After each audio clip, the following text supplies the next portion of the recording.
بسم اللہ الرحمن الرحیم۔ امریکہ اس وقت کا دجال ہے۔ ابھی جب اس نے دیکھا ہے کہ اسرائیل کو مار پڑ رہی ہے، اس نے جناب 8-9 دن میں وہ کیا کہتے ہیں نا کہ مٹی پلیت کر دیا اس کی اسرائیلیوں کی۔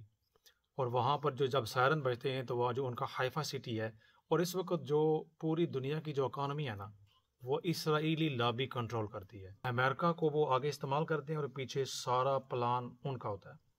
تو جب انہوں نے دیکھا کہ مار پڑ رہی ہے، میری پیشن گوئی میں نے رات کو کی تھی کہ اگلے 24 گھنٹوں میں یہ اب بھاگیں گے کہ اب جنگ نہیں کرنے۔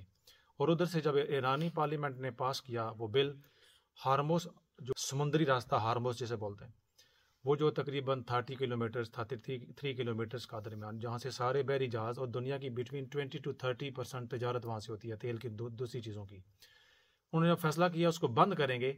اس کے علاوہ تیسری چیز، ایرانی وزیر خارجہ نے جب رشیا کا دورہ کیا اور ایک اڑتی خبر آئی کہ رشین پیوٹن نے کہا کہ 40 وار ہیڈ ایٹمی میں ایران کو دینے جا رہا ہوں، تو پھر مسٹر ٹرمپ کہتا ہے دجال ملک کا سربراہ کہ اب جناب امن بہت اچھی چیز ہوتی ہے، میں امن کروانا چاہتا ہوں۔ اور اس نے کال کی ہے قطر کے پی ایم کو کہ کسی طریقے سے کرواؤ۔ تو پھر صاف ظاہر ہے کہ ادھر ایران کے پہلے دن اتنا بڑا نقصان ہو چکا تھا کہ انہوں نے اس کو ڈیمیج کرنا تھا تاکہ یہاں پر رجیم چینج ہو جائے اور وہ ایران بیک فٹ پہ چلا جائے۔ تو یہ اللہ کی قدرت ہوتی ہے کہ جس کو اللہ تعالیٰ نے عزت دینی ہوتی ہے۔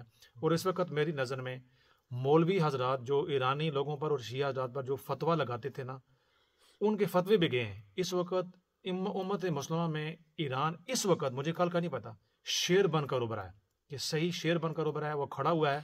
اور تاریخ میں پہلی بار اس نے وہ چھتر مارے ہیں اسرائیل کو کہ پہلے اسرائیل چھوٹی چھوٹی آرگنائزیشنز کو مار کے نا اپنے آپ کو ایکسپینڈ کر رہا تھا، فلسطین کو لے رہا تھا، کی زمینیں لے رہا تھا، عراق کے اندر اس کا پلان تھا، سیریا کے اندر اس کا پلان تھا، لیکن ایران نے اس کو بہت بڑا سبق سکھا دیا ہے۔ فیوچر میں کیا ہوگا اس کا وہ اپنے پلان کے مطابق ہی کریں گے، لیکن بہت بڑا اسرائیلی لابی کے لیے یہ سیٹ بیک ہے، امریکہ کے لیے یہ سیٹ بیک ہے۔ اور آخری جو نقطہ ہے، پاکستان نے جب انڈیا کو چھتر مارے تھے نا تو چائنا کی ٹیکنالوجی اوپر آئی تھی اور ویسٹرن ٹیکنالوجی پیچھے چلی گئی تھی۔ تو ٹرمپ نے ایک طرف ادھر ٹاکس ہو رہے تھے نیوکلیئر پر، اور دوسری طرف اس کو تھاپڑ لگائی، جس طرح چھوٹے کتے کو تھاپڑ لگاتے ہیں نا کہ پہ جا، اسرائیل کو تھاپڑ لگائی کہ پہ جا۔ اس کا مطلب یہ تھا کہ ان کا اسلحہ ٹیسٹ ہوگا، لیکن اس کو یہ پتہ نہیں تھا کہ ایران خاموشی کے ساتھ، پیچھا اس کی فضائیہ نہیں ہے، خاموشی کے ساتھ اس نے میزائل پروگرام کو اتنا ڈیولپ کیا ہے کہ 5-6 کنٹریز اور ان کا آئرن ڈوم اور تدبیریں ہیں، جو ان کے نظام ہیں، سسٹمز ہیں، سب کو کراس کر کے اللہ کی مدد سے 2-4 جو ہے وہ ہٹ ہو گئے ہیں۔ اور اتنا بڑا امپیکٹ ہوا کہ وہاں سے جو اسرائیلی لابی ہے، جو لوگ باہر سے آ کے پھنسائے تھے نا، انہوں نے بھاگنا شروع کر دیا۔ تو یہ الحمدللہ عالم اسلام کی بہت بڑی فتح ہے۔ جو غدار اسلامی ممالک ہیں، جس طرح میں نے شروع میں بولا کہ امریکہ اس وقت دجال ہے، وقت کا دجال، اسی طرح بہت اسلامی ملک، بہت سارے لوگ وہ غدار ہیں۔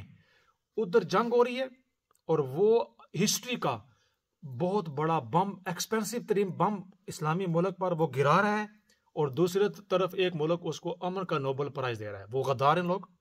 اور وہ دوسری طرف 2-4 ملک جو چھوٹے چھوٹے امریکن سٹیٹ ہی میں ان کو بولتا ہوں، وہ بھی جناب ایران کے خلاف کھل کے آ گئے ہیں اور اسرائیلی لوگوں کو وہ دوائیں شہیاں وہ پہنچا رہے ہیں۔ ایران ببر شیر بن کر آیا ہے۔ درخواست کرتا ہوں میں مولویوں سے اور اسلامی ملکوں سے بھی، اور جو امت مسلمہ ہے، کہ ایک ہو جائیں، ورنہ انہوں نے اس بار یہ ٹیسٹ کیا ہے، ورنہ کبھی بھی شیر بکری کے ساتھ کمپرومائز نہیں کیا کرتا، کہ اس نے بکری کو کھانا ہی کھانا ہے، آج نہیں کھائے گا تو کل کھائے گا۔ یہ جو کمپرومائز ہو رہا ہے اور آج کی جو ٹیون چل رہی ہے کہ جنگ بندی پر آمادہ ہیں، میں پیس میکر ہوں، تو وہ اس لیے اپنے اوپر یہ دبا نہیں لگوانا چاہتا کہ اس نے جنگیں شروع کی ہیں، دنیا کی تباہی کروائی ہے۔ امن کا جو نوبل پرائز ہے اس کا یہ حقدار بننا چاہتا ہے۔ وہ جو اپنا اسلحہ ٹیسٹ کرنا چاہتا تھا، چائنا کا، رشیا کا اسلحہ اوپر آ رہا تھا، وہ بھی سارا ملیا میٹ ہوا ہے، اور آج اس کی ٹیون بدل چکی ہے کہ ہم جنگ بندی کرنا چاہتے ہیں اور امن کا بول بالا کرنا چاہتے ہیں۔ لیکن اللہ تعالیٰ نے اسرائیل کو جو مانا جاتا تھا کہ یہ ناقابل تسخیر ہے، اس کو بھی ذلیل و رسوا کیا۔ امت مسلمہ کے اندر یہ نہیں کہا کہ سارے برابر ہیں، ایران کو ایک ببر شیر بنا کرنا الگ کیا ہے۔ امت کے اندر مسلمان غداروں کو بھی بے نقاب کیا ہے، اور مسلمانوں کو ایک وقت دیا ہے کہ یہ ایک پوز ہے، ایک وقفہ ہے مکمل جنگ بندی نہیں ہے. جنگ پچھلے 1980 سے دیکھیں نا، ایک ملک وہ اس کو یہ فتح کر رہے ہیں. تو یہ اپنی باری کا انتظار کریں، لیکن مسلمان اس دوران اپنے آپ کو طاقت پکڑے. اللہ تعالیٰ مسلمانوں کا محافظ ہو اور اسلام کی اللہ تعالیٰ حفاظت فرمائے، کمزوروں کی مدد فرمائے. جزاک اللہ خیر.